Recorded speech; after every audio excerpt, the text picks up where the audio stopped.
Welcome to Pork Chops and Applesauce. I'm Christopher Knight.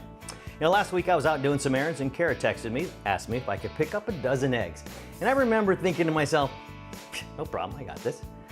And then I got to the grocery store and I was confronted with this absolutely humongous selection of eggs. I admit that I haven't actually paid attention to the egg section in a while, hadn't bought eggs in a while. Kara had done that, but that section had grown. It appears that my grocery store stocks every egg type known to man.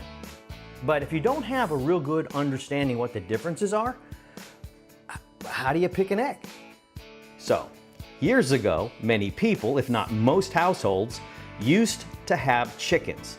And those chickens were either allowed to roam free or kept in a pasture or some kind of pen.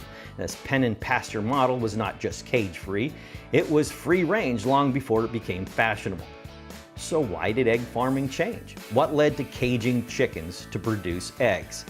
The primary reason was to safely and efficiently meet growing demand. As the world's population grew, egg demand grew. To meet the demand, egg production needed to increase. As flocks increased in size, pens became more concentrated, so poultry farms needed to become larger.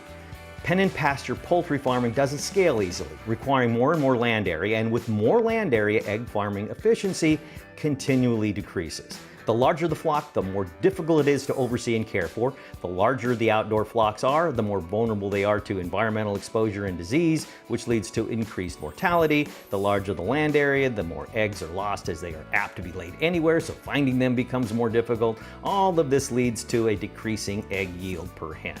Then there's the environmental and health concerns. The larger a chicken flock, the more chicken manure, the more of that, the more pollution and chances for egg and land contamination. You see, poultry farming is a dirty business.